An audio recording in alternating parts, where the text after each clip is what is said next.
magic becomes more meaningful when it has to tell a story. There's always like kind of another question behind it that lets you dive even more deeper into the lore of your own world and lets you shape your own world even wider than just a pure magic system. Hi, I'm Wild. I'm a fantasy author and artist creating my own fantasy world and bring it to life through various projects. And I let you become part of the process. So today we are talking about the 3 lessons I've learned while building my magic system. At first, I felt totally overwhelmed trying to create a magic system for my fantasy world. But at the same time, I was so freaking excited thinking about how the magic would look like, what kind of abilities, how the magic would unfold, and kind of possibilities would open up for the people in Ananthara if magic was part of their everyday life. But in the end, I realized that magic is not only about abilities and power. There is way more to it, and way more questions that need to be answered. Let's take a look at the lessons I've learned while building my own magic system. Lesson 1. Magic always has a message. In many fantasy worlds, magic already exists in fixed forms. It may come through elemental powers, ancient spells, divine blessing, bloodlines, rituals, magical schools, or secret techniques that people learn and master over time. Magic can be studied, controlled, feared, taught, weaponized. And there's absolutely nothing wrong with that. Clear systems can make magic easier to understand. They help the audience to know what is possible, what is dangerous, and where are the limits. If we look deeper than the question, what can magic do, another question begins to appear. What does magic say about the world and the people who use it?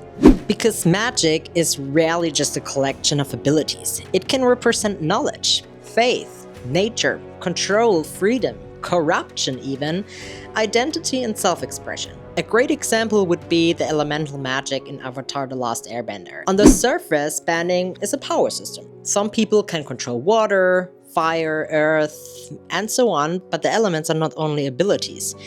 They become philosophies, cultures, even identities. For most of the story, fire is shown through the Fire Nation as something that is aggressive, dominating, and it becomes connected to rage, ambition, power, and even destruction. People fear the Fire Nation, but the most interesting moments in the series happens in the Firebending Masters episode, when Aang and Zuko learn from the Sun Warriors and the dragons that this is not the full truth of fire. At one point, the Sun Warrior chief tells Aang, fire is life, not just destruction. All this time, I thought firebending was destruction. Since I heard Katara, I've been too afraid and hesitant. But now I know what it really is. It's energy and life. Yeah, it's like the sun, but inside of you. Do you guys realize this? That moment matters because it shows that elements are not just powers, they carry meaning. Water represents healing, community, adaptability, and emotional flow. Earth represents stability, endurance, patience, and even resilience. Air represents freedom, spirituality, movement, and detachment. And when you look closer at the characters who bend these elements, you can often see how their personality, their culture, their philosophy, fighting style, and even the clothing is shaped by the element they are connected to. The ability itself is only one layer. The meaning behind it is what magic feel connected to a culture, a character, and the world. Avatar showed me how magic can reflect culture and philosophy, but as a neurodivergent creator, I wanted to take that idea somewhere more personal. For my fantasy world, I started asking myself what magic would look like if it reflected the way I experienced the world. The wonder, the sensitivity, the intensity, but also the exhaustion and constantly adapting yourself in order to belong, function, and keep up. For Ananthara, magic was never meant to be just power. It became identity, self-expression, authenticity, a way to break the chains and become who you were meant to become without rules, boxes, and society standards. Which leads me to lesson 2. Magic needs rules. And by rules, I do not mean every spell has to be explained like a scientific formula. I do not mean that magic needs a diagram or a list of ingredients or perfect mathematical logic. Rules are not here to remove mystery. They are there to give magic a shape and somewhere to start with. Rules help us understand where magic comes from, how it's accessed, what kind of form it usually takes, maybe what happens when someone pushes too far. What happens when you use magic and where does magic come from? The rules make it all readable. Because once the audience understands the shape of the magic, they can feel the stakes. They can recognize when something is stable, when something is unstable, dangerous, desperate, even forbidden or wrong. Without rules, magic can still look beautiful, but it becomes harder to understand what a magical moment actually means. Is it rare? Is it dangerous? Is this ordinary? Is this forbidden? Did the character earn this? Or did the magic appear because the story needed a solution? And everything feels equally possible. Nothing feels particularly meaningful. This became a real challenge for the Thal'ithara, my own magic system in Ananthara, because I wanted magic in Ananthara to feel deeply personal. I wanted it to express identity, emotion, sensitivity, creativity, memory, fascination, and the inner world of a person. I did not want people to be reduced to like fixed categories like being a healer, a bard, a druid, or something like that. But at the same time, I realized that the freedom I wanted was the cage I did not want it. Because without structure, there is no connection, no recognizable pattern, no way to understand where magic begins, how it develops, or why one expression still belongs to the same system as another.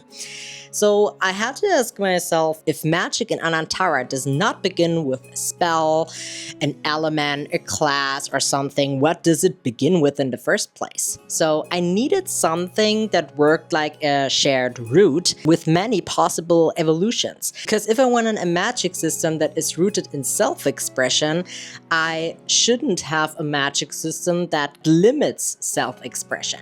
So I needed a solution somehow. I needed something that worked like a shared root with many possible evolutions, without it to become too overpowered or too chaotic at some point. But at this point, a simple example came into my mind.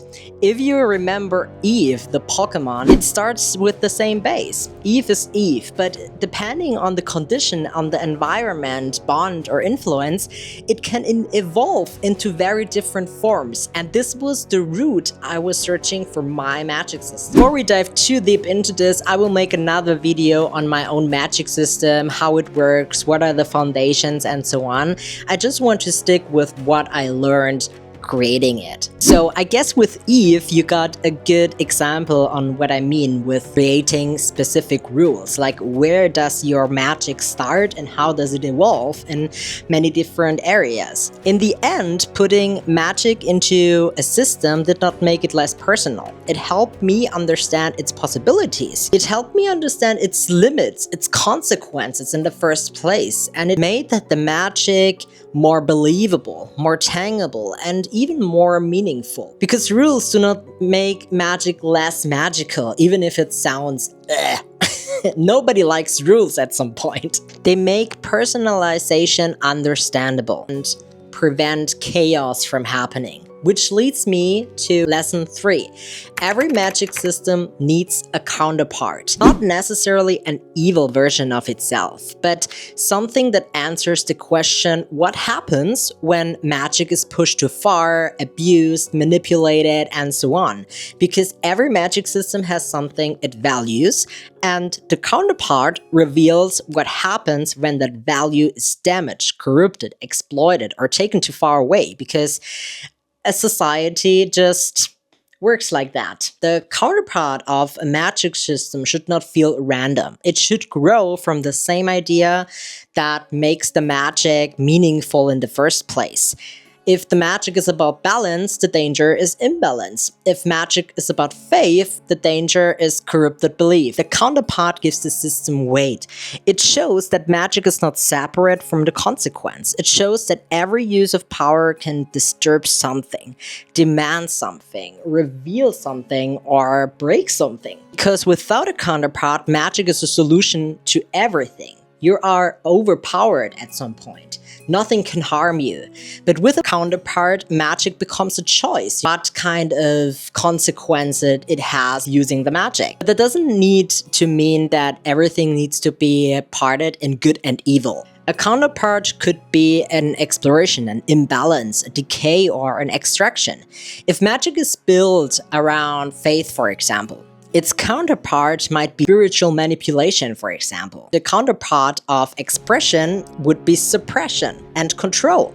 Every choice has a weight and a consequence.